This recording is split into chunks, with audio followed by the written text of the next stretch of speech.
Hey guys, I just got back home, and before I settle down, I'm like, let me do this. For a lot of you guys that have been asking, sending me messages, asking about the fact that, what do I think about the travel ban? I mean, Sierra Leoneans and the world at large. Let me do this in English first, and I'll do a little bit of Creole so that my brothers and sisters can understand exactly what I'm saying.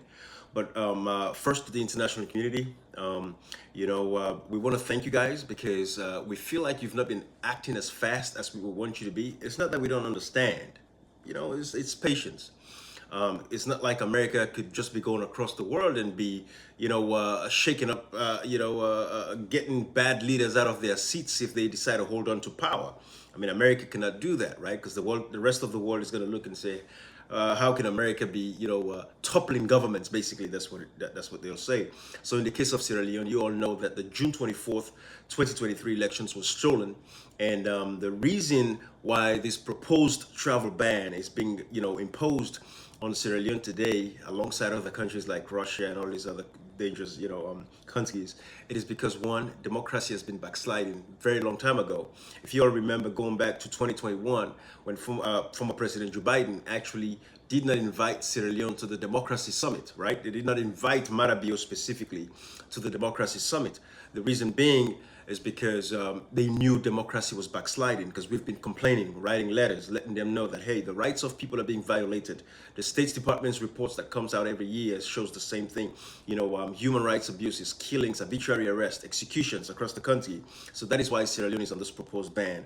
And I don't think anything is going to change, and I believe this ban is going to hold. Unfortunately, it's going to affect innocent Sierra Leoneans. So this is a case of the righteous suffering for the wicked.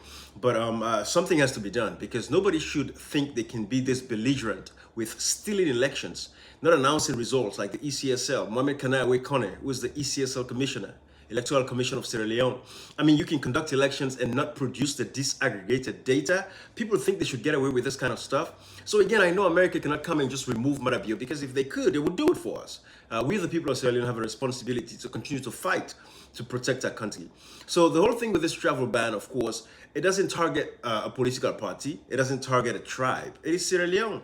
And this is why people like myself, we've been on social media for the past 6 years, advocating for change, advocating for proper governance systems, like, allow the people to express themselves, allow the people to participate in a democracy. Democracy is a two-way street. It is not a one-way thing.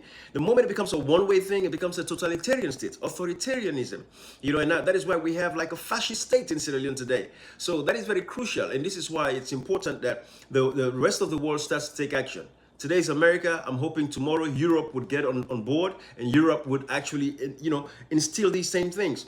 The other reason why this is happening is the drug situation in Sierra Leone. The passport that we've been selling, to folks, folks that have a lot of unscrupulous activities. We know we have the biggest drug lord in Sierra Leone right now, Jos Leidekes, who's dating the illegal president's daughter, Agnes Bio. Marabio's daughter, she's dating the biggest drug lord in the world. And so Boreos is protected in Sierra Leone.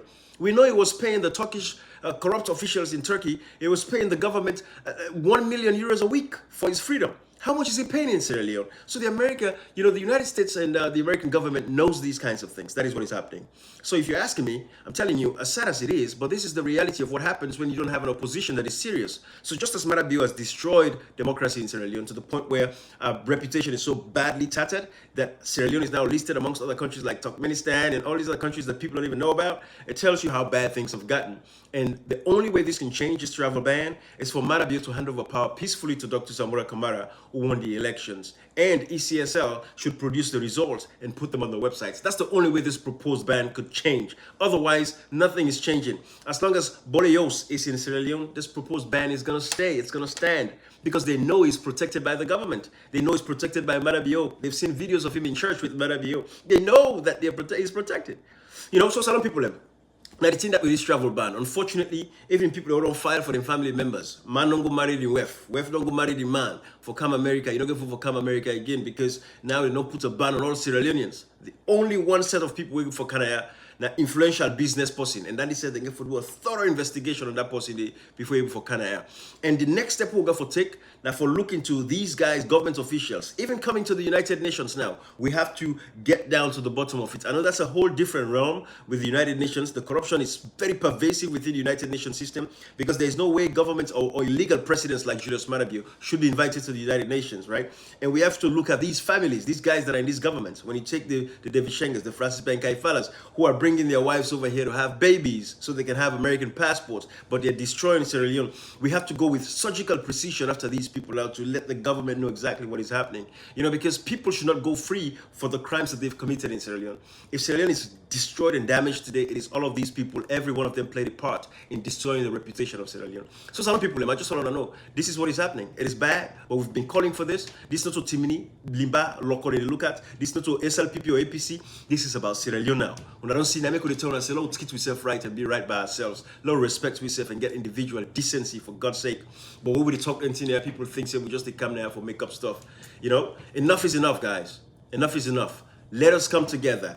The only way we can get this ban not for hold, Maada for hand over power peacefully, ECSL for produce the disaggregated data on the website of ECSL so the world would see the disaggregated data to show who won the elections. And the drug situation, Bolios, should be handed over to the Netherlands government. That is the only way. The next phase is to push for diplomats, Sierra Leonean diplomats in the US. Now, I know they represent the United Nations and all of that, but in the US, for them to be kicked out of this country as well, because they are all part of this.